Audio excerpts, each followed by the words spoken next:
podcaster, teacher, content creator, and lover of all things meditation, mindfulness, and really excited to be here with today's guest. It is Corene Summers. Hi, Corene. How are you? I'm great. How are you? Hi, Great. everyone. Welcome. Thanks for being here. So, just a reminder to anyone that's joining us on YouTube Live. Hope you enjoy today's discussion. But if you want to involve yourself, ask questions, pose comments, that all has to be done through the app, which can be downloaded on the Google Play Store and the Apple App Store. So grab it there. You can't do any of that through YouTube, but you can certainly watch and learn a lot, as I'm sure we'll do today. All right. Welcome, Corene. I'll get you to introduce yourself a bit.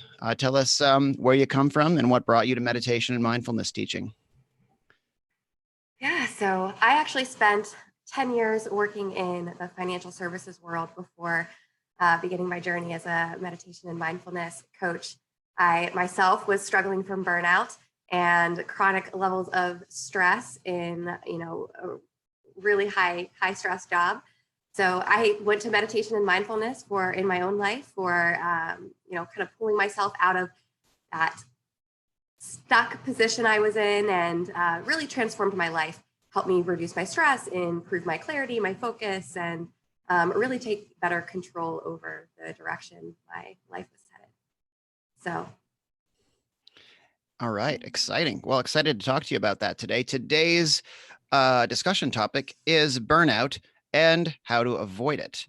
And please, if you have experiences in this and you have questions about it, use the Q&A box and the chat box to pose those questions and comments. And also, you can raise your hand and we can grab your raised hand and you can speak directly to us. If you're raising your hand now, I ask for you to wait a bit until we've gone into the discussion and there's more to chat about. I'll let Corene first start us with a practice if you'd like, and then we can talk more about the topic of burnout. Sure. It's a great way to set the tone for our chat today. Get everybody feeling good, feeling a little bit relaxed. Let's take a moment, just settle in wherever you happen to be today, guys. So whether you're at home or at the office, take a moment to bring yourself into your physical space, into your body, moving around a little bit to make yourself comfortable. And then go ahead and close your eyes to begin that shift inward. We're going to begin our practice today with some counting breaths. Great way to really pull ourselves into the present moment, relax the mind and body. So beginning with the breath in, draw out your breath slowly, trying to follow the pace of my count. Inhale, 1, 2, 3. And exhale, 3, 2, 1. Inhale, 1, 2, 3. Exhale, 3, 2, 1. Inhale, 1, 2, 3. Exhale, 3, 2, 1. Continue here, taking a few more of these breaths, staying present with the count on your own. Drawing out your breath a little longer, a little slower with each count.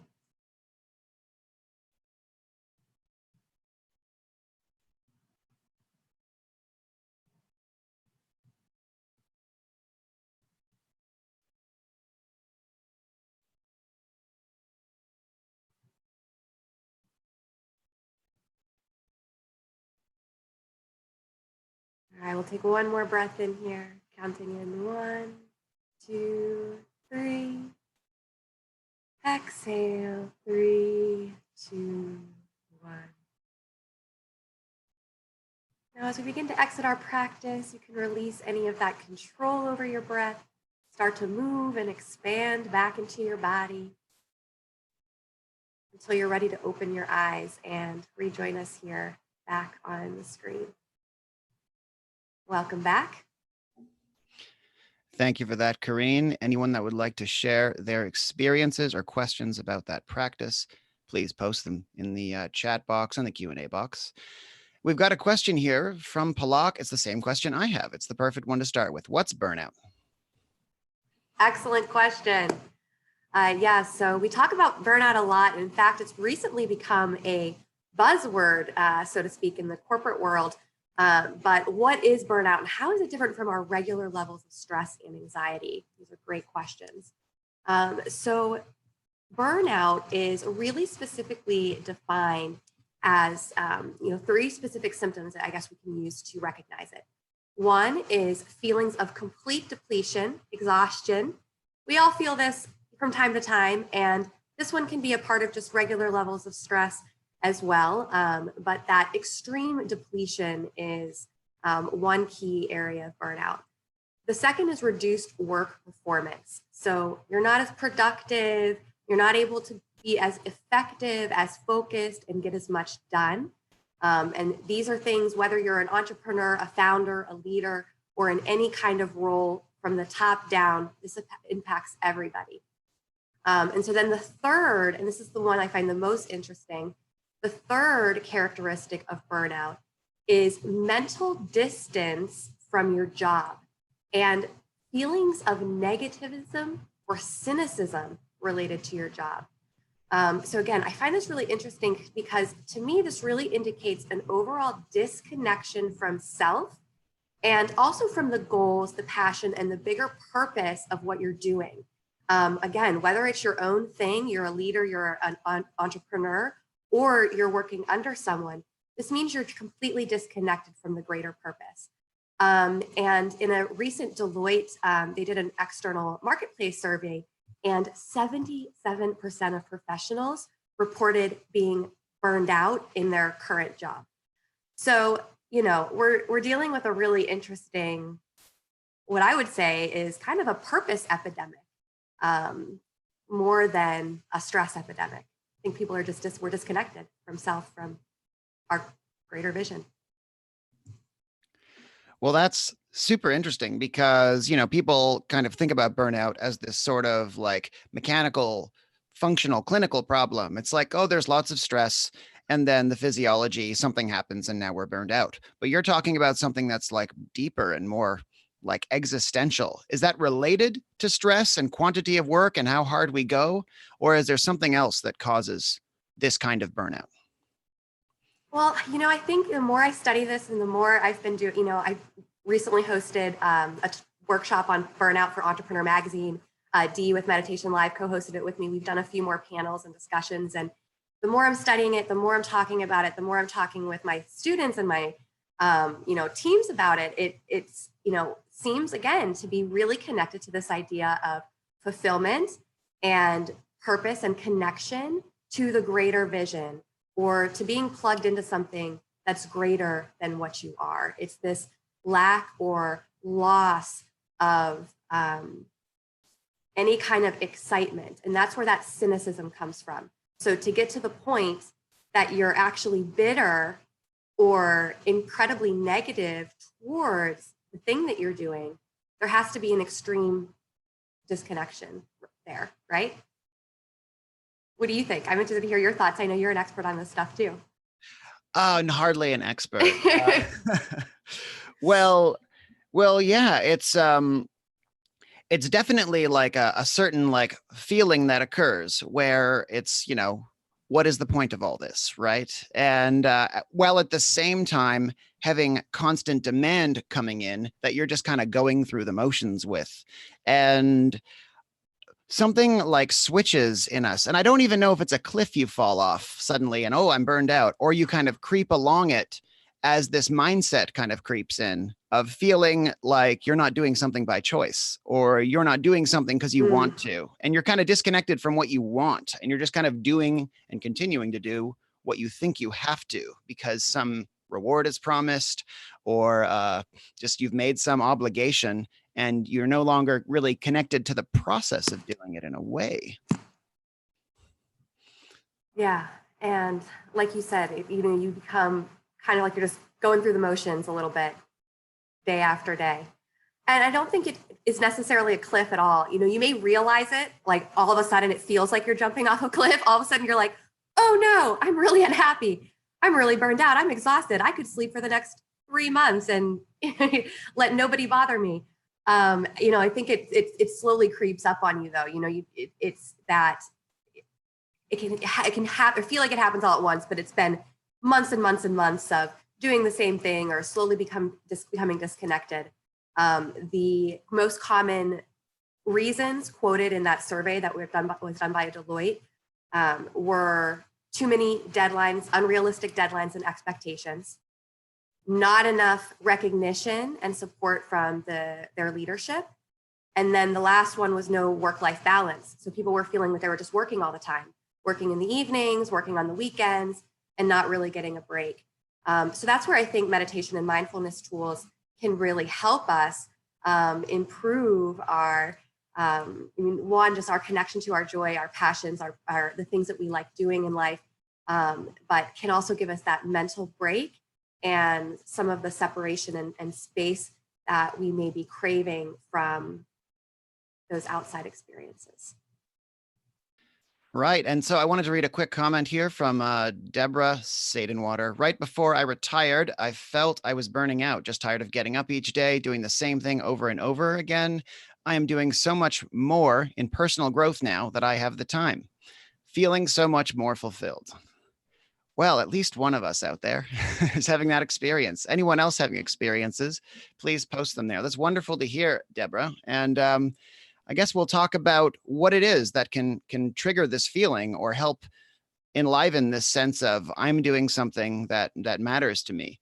And I wonder if we can start with talking about how just being mindful in what we do can change this, because I know we can meditate and we can refill our tank, but how can we have a mindful relationship to anything that we're doing, even if it's not something we feel like, oh, this is my ultimate purpose, so that we can potentially feel less burnt out by doing it? Yeah, I like where you're going with that.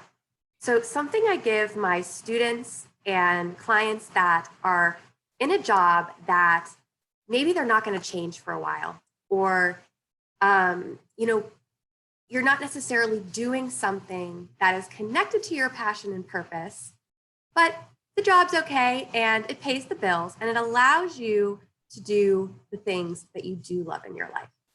So this is what I'd like to just give this as homework for everybody. Brainstorm and write down 10 things that you love to do. That's it. Write down 10 things you enjoy doing. It can be something as simple as taking a walk with your dog. It can be enjoying your tea or your coffee in the morning. It can be bigger things like going on a vacation. Try to have a balance of both, more, long-term extreme things, adventures, and some really simple, easy things that you enjoy doing that could be a part of your days and your weeks. And once you have this list, we use this list as our daily motivation for doing everything else. So even if you have a job that you hate, that you don't feel motivated by, that you may be actually feeling burned out by right now, we start to just shift the mindset a little bit. What is that job earning you? Those 10 things, that list of 10 things that you love to do. Maybe it's spending time with your family or your best friends, or going on hikes on the weekend, or doing outdoor adventures, or skiing in the winter, or traveling to Europe, and whatever it may be, buying really nice gifts for your loved ones at Christmas. There are lots of different things that our daily jobs and lives, so, the things that we have to do, give us that we enjoy doing. So it's all about recognizing what that job is, how it's serving you, and what it's giving you in your life. And sometimes that's going to be your passion and purpose if you're doing something that really excites you. Sometimes it's not, and that's okay. And, I think we look at people on social media too. We see people that are running their own businesses or entrepreneurs and excited about their work and posting about, how exciting that is. They've got other stuff that's not great going on in their lives too. We all have good and bad. We've got to hold on to the good so we can love that love and choose, what we're letting go of in each day, I guess. So make your list, hold it close. That's great. And actually, on the subject of just looking at the whole of life rather than just our work life, are there also contributing factors or things we can, become disconnected from in our lives outside of work, like other lifestyle aspects that can help contribute to burnout? Because everyone blames work all the time, and maybe even might just blame everything outside of themselves, their boss, their job, everything. But what in one's own life can they change besides just work to help with burnout? The number one most important thing you can change is your thoughts. What are you spending most of your time thinking about? Is it how burned out you are, how tired you are, how much you hate your job and don't want to be doing the work that you're doing? Because I assure you, if that's what you're spending most of your time thinking about, that is where you're going to continue to perpetuate those feelings. You're going to stay stuck in those feelings longer if we keep thinking about them, right? Because our thoughts trickle down to our emotions, how we feel, and how we take action in our everyday lives. So the thoughts are the most important thing you can change. To start shifting your thoughts back to your joy. That's where that list comes in again. When you find yourself stuck in your world of thoughts and fears and anxieties over what's going on in your current existence, and again, whether that's work or at home, we go back to the list. So for some people, the job may be on the happy list, and family or things in your personal life, as you were alluding to, Stefan, are maybe the things that are causing your burnout. We can become disconnected from anything in life. And to me, again, it's that element of feeling disconnected that really creates the deeper feeling of burnout. So perhaps you've already answered this, but you can drop two people into the same circumstances, the same pressures, the same level and quantity of work. And let's say one person can experience burnout and the other person can thrive. What are the key differences between those two people? Definitely the mindset. So that again goes back to the way you're thinking about your situation and what you're also actively doing, I think, to change it. Once you recognize that you have burnout and that you're disconnected, what are you doing? If you're an entrepreneur, a founder, a leader, how are you getting back to your original purpose of why you started doing what you're doing? And as an employee, why did you take the job? What was the reason? You had to feel excited about when you took it to begin with. Was it just because of the vacation time to pay the bills and be able to afford to do the fun things that you like to do outside of work? Or was there a bigger mission, and why are you now feeling disconnected? Go talk to your boss. We need to start having these conversations in the workplace. When you're feeling burned out, whatever role you're in, talk to your people. Go to your team for support. It's okay to ask for help, and it's okay to ask for support. And I promise you're not the only one. I mean, that survey, 77% of people report burnout in their current job. That's crazy. We're all feeling it. We should talk about it so that we can work together and come together in ways to lift out of it, I think. Something just occurred to me here, like with burnout, is there possibly like a lack of regard happening for, your basic human needs? Besides food, water, and shelter, we have a need for like community and belonging. And that gives us that sense of like higher purpose and like, well, we're working, to like help our community. We're part of something.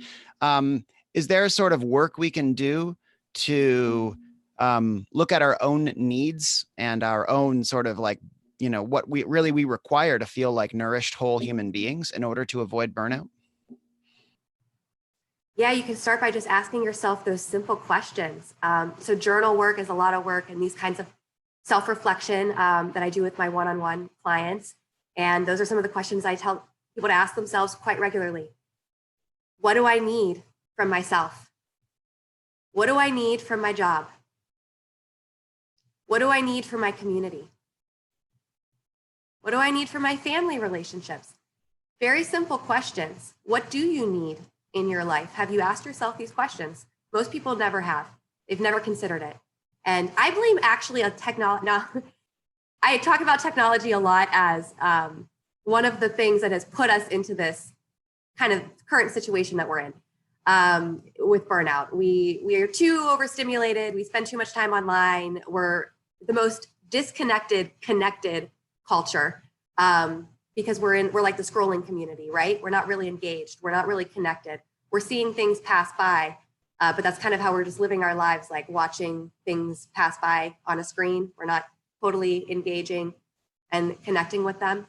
So this is about getting back into your real life, building connections with the people in your real life. And that's why I ask those questions about, what do I need for my community? What do I need for myself? What do I need for my family? What do I need from my work environment? Because when you sit down and you ask yourself those questions, you may find you're missing something in the relationship, in that connection. And that's why we get this kind of swinging door feeling that you were describing earlier, where you're just going through the motions. You're kind of like a revolving door.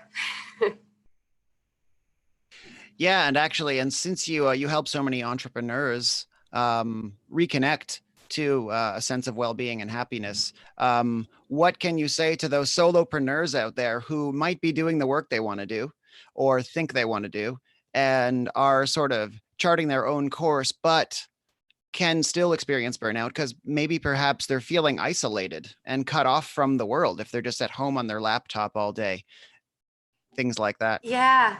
And that is common. I think finding ways to reconnect with others. I know myself personally, I had at one point, as a solo entrepreneur, had started to shift all of my business online. And I started to feel really lonely. I was only doing meetings online and I was only working online, like here with Meditation Live and everything else. And so I started to think, I was asking myself those questions. What do I need? What do I need in my life to feel happy and healthy? And I came to the conclusion I actually feel really fulfilled by face-to-face contact and face-to-face relationships. And so I decided, okay, I'm actually not one of those people that can run 100% of my business online. I need to keep a little bit of a mix because I get a lot of fulfillment in my life personally as an individual when I'm interacting with people face-to-face, and we can laugh and, feel the energy in the room and those kinds of things. So, we're all different. And that's why you have to ask yourself these questions and figure out what's going to make you feel the most connected to your original goal. And sometimes things change. So whether you're an employee or a founder, your time at that job or in that role or running that business or that dream, we get attached to this idea that things have to last forever, but that's the problem with attachment, right? Nothing lasts forever. It's okay that things are temporary. And, sometimes we realize when we do this inner work that it might be time to let go of one of these things, or you just realize that maybe you need something a little different or a little more. And this is the time to raise the bar and create the change in your life that you need to get there, and ask for help. Ask for help. Yeah. And there's this really interesting coach I know. He works with solopreneurs sometimes, and he gets them to when they're not feeling happy. They're just like, I'm sad. I'm just sad all the time for some reason, or I don't know what I'm working towards, or I'm just not feeling good at all. He goes, go get a job at Starbucks making $11 an hour and you will feel happy again, or just go do something.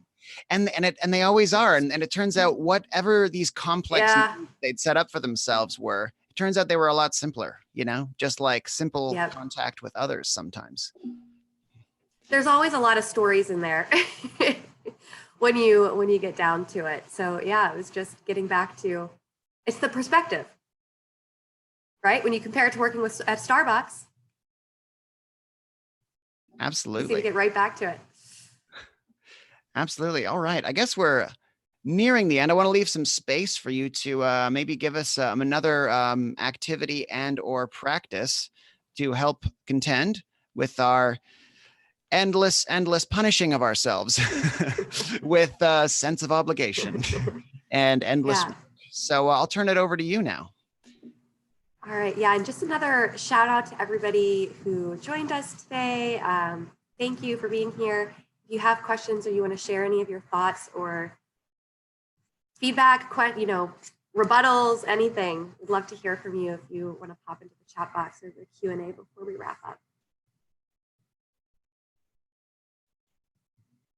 And while we're seeing if anybody else has anything last to add, we'll move into the last practice. Let me think for a moment here. Our conversation took a little bit of a different direction. I think if I can get,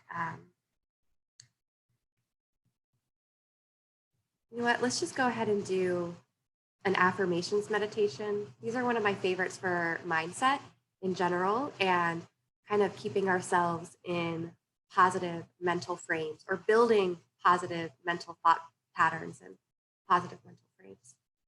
So we'll take a moment to shift back into comfort, moving around however you might need to bring that sense of comfort into your body. Sitting up tall to find some length through your spine. Take a big breath in and big breath out. Close your eyes and let your shoulders drop away from your ears. Once again, taking a few of those big breaths in and out to settle into your space, into your body.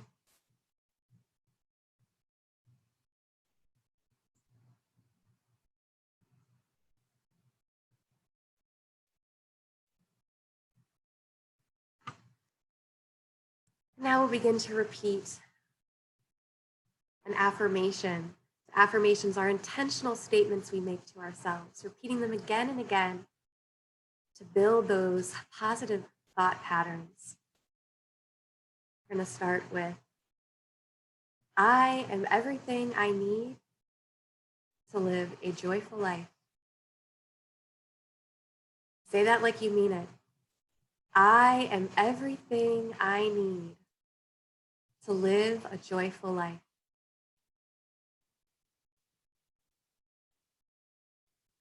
I am everything I need to live a joyful life.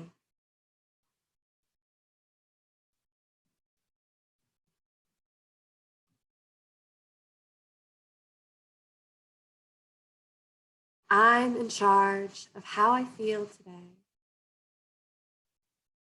Today I choose, I'm going to let you guys fill in the blanks. Joy, peace. What do you want to feel today? I'm in charge of how I feel. Today I choose.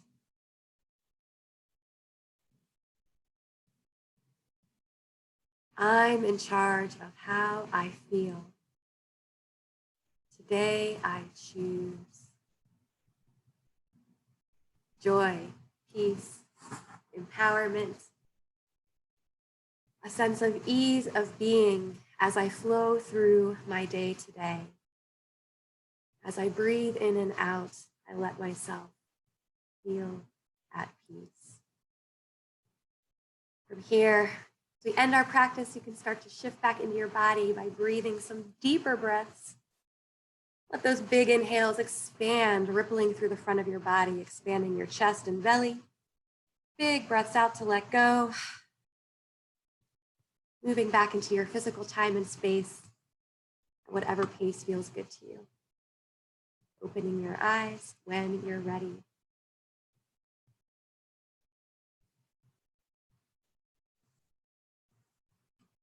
Whenever you're ready from here, you can open your eyes and rejoin us back on the screen. As I said, affirmations are one of my favorite practices. We use lots of different types of statements and types of affirmations for different purposes. If you're new to the Meditation.live app or joining us on YouTube, we use affirmation practices daily. So it's a great way to shift your mindset and take better control over your thoughts, emotions. Love to see you guys in class. And thanks again for joining us today. Thanks, Corene. See you later. Anything else? All right. See you guys. All right. Namaste. Thank you. Namaste.